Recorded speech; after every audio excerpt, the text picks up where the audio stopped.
it's about that time to go and swim. So yeah, I have prepped and all, sunscreen, everything. Yeah, I'm wearing a cute swimwear on that. I'll show you guys when I'm there. So let's go up now. Hey guys, what's good? What's shaking? What's popping? Long time no speak. I hope you've all been keeping well and safe. So I wanted to talk about happiness and choosing happiness with your chest, as my friend Annie told me this week. Don't worry, I will explain. Before we go on, here is a definition I found online which I felt was quite apt. And it says, happiness is an emotional state characterized by feelings of joy, satisfaction, contentment, and fulfillment.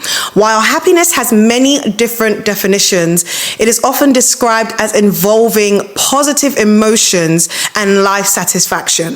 When most people talk about happiness, they might be talking about how they feel in the present moment, or they might be referring to a more general sense of how they feel about life overall. Now, I remember toward the end of last year, around September, October, I started to ask myself, are you happy?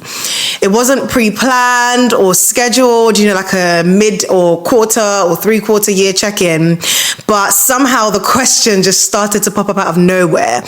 And not happiness as in feeling like I should have a constant high, but more questioning how satisfied I was with my choices and where they led me. Happiness as in the general state of my life. It was really hard, and I shared some of that thought process online, which seemed to resonate with so many people.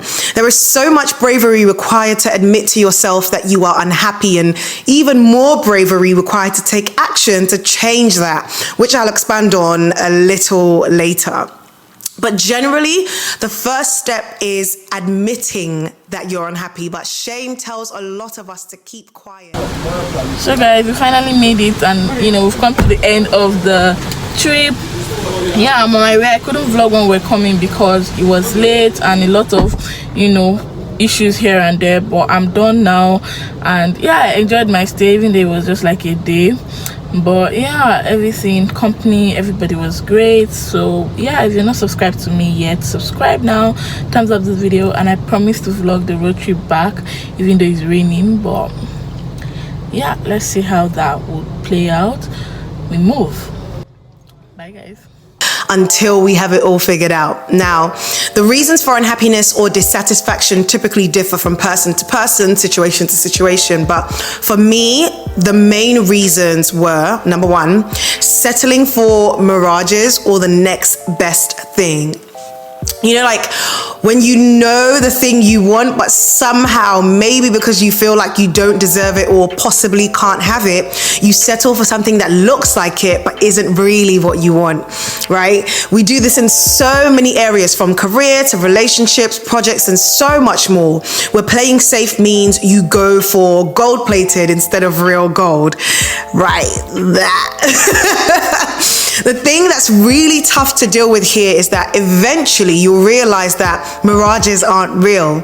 Like the fake version can't meet up to your true expectations that you're trying to stifle or silence. So it's just a cycle of pain. I think there's a song where Jonathan McReynolds is singing and he's painting the picture of how sometimes, like if you were in a desert or really thirsty or parched, whatever it is, you have a mirage that shows up in your mind, like your desperation and your thirst creates a mirage, a picture that you've painted, but by the time you actually quench your thirst, you realize that mirage wasn't real. And sometimes I feel like we do that in so many ways, and that for me was one of the reasons why I really experienced a lot more unhappiness than I needed to last year.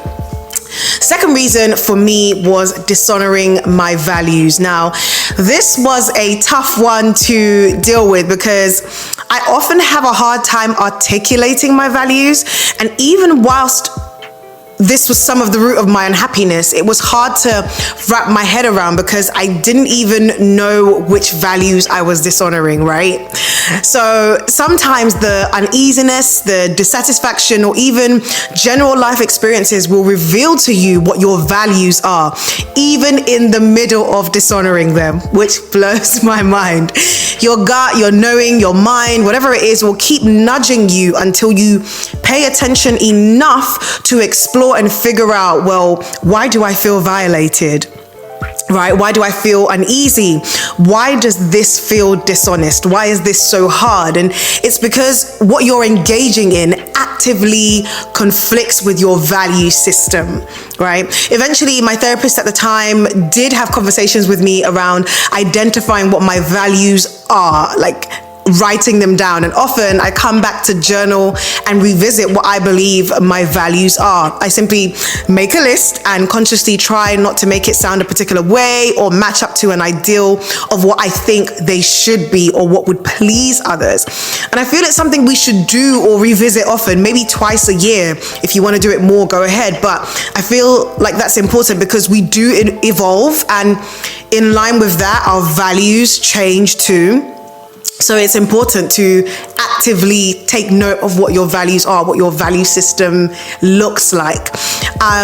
But last year, I really didn't make the active effort to explore my value system and ensure that my choices were guided by them. And it has had such a huge effect on how happy I felt, right? Or it did have a huge effect on how happy I felt. Because think about it, in my mind, it's like actively slapping yourself in the face when you continuously do things that aren't in line with what you value. It's a way of dishonoring yourself or what matters to you. Another reason for me experiencing more unhappiness than I feel like I needed to last year was fear. Fear was a huge one. And not just fear itself, but I'd say allowing fear to be the deciding factor in a lot of choices I had to make, coupled with overthinking. This was really the perfect combo for stagnancy, which in turn made me very unhappy. I could go on, but the last one I would add is consequences.